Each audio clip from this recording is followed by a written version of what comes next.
ngeen def waay yow yaay président mouvement Yeewu Leen Moussa Sagna dama lay laaj tuuti lu tax sa mouvement taxawoon ne day jàppale Macky Sall. waaw ndax salaamaaleykum nuyu Sénégalais yëpp nuyu diaspora bi sa question bi naa ci teel a tontu parce que li tax ñu doon jàppale Macky Sall mooy par rapport à ses réalisations li mu def ci biir dëkk bi ci biir réew mi particulièrement lañ gisoon xool ko par rapport aux autres ñu ne kii nañ dem jàppale bi. ah lan la fi Macky Sall liggéey ci diggante bi. juróom-ñaari at yi lu fi liggéey ba ngeen koy jàppale. li mu liggéey daanaka bëri na parce que depuis ñun si li ñu constaté ñun mouvement Yeewu Leen que depuis 1960 à nos jours Macky Sall c'est le meilleur président de tous les temps de Senghor à Diouf à Wade. Ses réalisations le montrent. Wade avait fait peut-être Diamniadio Padoue def autoroute à péage. Macky Sall ñoo def Ila Touba ñoo def Mbour il est en train de promettre Fatick Kaolack pont de Farafenni ainsi de suite. Côté économique même chose, agriculture ça a avancé, PIB bi pareil, donc on en félicite dañ koy féliciter vraiment ci pouvoir am bi deuxième mandat am. waaw léegi bi ngeen taxawee ni da ngeen di jàppale Macky Sall ngeen ñëw ci ouest ci comité bi na ngeen doon liggéey ak waa Benno yi particulièrement waa APR yi nga xam ne sax ñoom ñoo doon recevoir gan yu bees yi quoi. waaw ñun ni ñu duggee Benno mooy comme ñun dañuy wax benn mouvement boo xam ne mouvement de développement la du politique. Mouvement boobu biñ ko dooree dafa am benn ministre Cheikh Kanté ministre PSE moo nekkoon chargé des mouvements defe naa du parti de Benno Bokk Yaakaar bon moom moo ñu wool woon après ñu dem waxtaan pour ñu jàppale ko ci liggéeyu président. Par la suite on a resté encore le ministre du commerce Alioune Sarr maire de Noto ñëwaat fi nañu pour ñu tàllalaat ñu loxo nañu pour ñu jàppale président ñun nag. bañ defee suñu jëf ba pare suñu benn opposant bu ñu seet si on avait vu que les hommes de pouvoir qui passaient pour nous voir bon avec les réalisations du président de la République ñu ànd ak ñoom jàppale leen ci lañ mujj adhéré biir Benno Bokk Yaakaar bokk ca comité électoral yi Benno Bokk Yaakaar ba.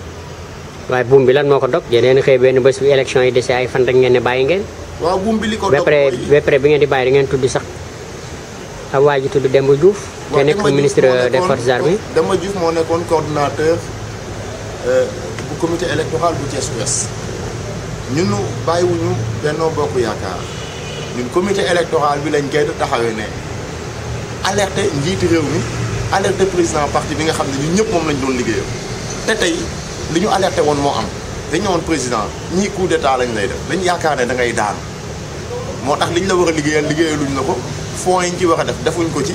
lañ ci war a yokkuñu ko ci léegi nag doo gañe Thiès li tax doo gañe Thiès du population Thiès bi ñoo la bëggul mais ñi la fi nekkal liggéeyaluñ la fi loolu nag feeñ na te élection amee gañewul Thiès gañewul ci suñu centre gañewul ci yeneen centre yi mais du ñàkk population bi bañ Macky Sall déedéet population bëgg nañ Macky Sall mais ñi fi nekkal Macky Sall nag suñu yëgul population mënuñu yëg président lii moo nekk problème bi. Et j'étais là pour soulever ce problème et soulever naa li nekk problème yi Thiès dëggantaan à l'APR. waaw léegi bi loolu weesoo dégg nañu ñii ne yeneen bu nga taxawal parti léegi xeeb ngeen mouvement parti ngeen bëgg a taxawal mbaa su ngeen taxawalee parti du ngeen am problème ci ay parrainage jotee comme li dal ñenn ñi nga xam ne yàgg nañ ci terrain bi. waaw xam nga soo seetee ñun duñ ay politiciens de profession. comme ni ko gars yi di doone mouvement de développement la ñu woon waaye nag dañ bokk ci réew mi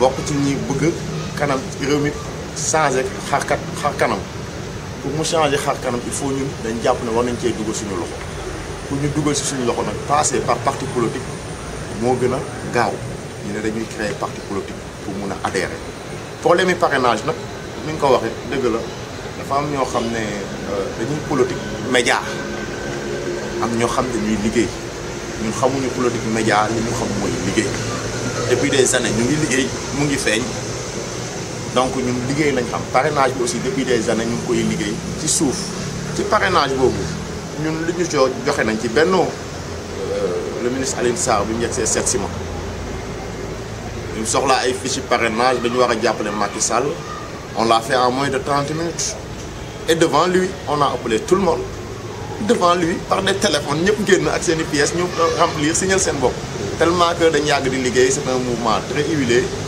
boo xam ne mu ngi Somme biñ quitté aussi on l'avait dit que du ngeen mën a dugg Somme parce que ngeen duggee Somme te jaaroo leen ci kilifa Somme yi du ngeen fi am lu leen neex jaaruñu ci ñun je suis désolé président gagné nañ ko fii mais du population bi c'est les responsables politiques amuñ benn fan ci campagne électorale yi boo xam ne leader yi booloo nañ sax def benn caravane ça n'existe pas donc ils n'ont pas travaillé pour le président de la République vraiment.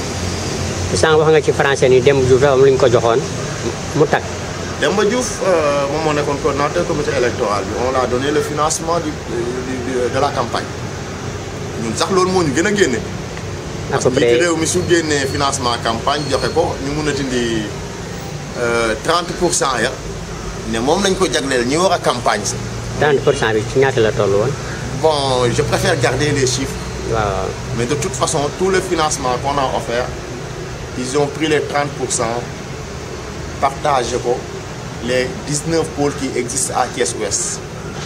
Le reste, ba léegi ñun mënuñ la wax fa mu nam mënuñ ñu wax lu leer ca lañ xam ne ñun suñu loxo balaa mu ciy taq di ci tilim ne nañ ko ci génne ba mu set wicc lii moo ñu gën a génne ci comité électoral bi parce que ñun bëgguñoo tilimal suñu bopp foo xam ne ñun am duñu fa dara voilà donc. parce que ñun ci ay xibaar dañoo ne 15 millions la woon. c'est plus d'après les informations yi ma assisté ak réunion yi ma assisté c'est plus. ah c'est plus. d'après réunion yi ma assisté.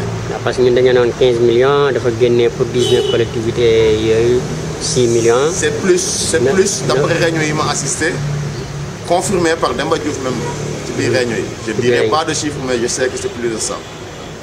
kon confirmé na quoi moom. waaw c'est plus de ça oui.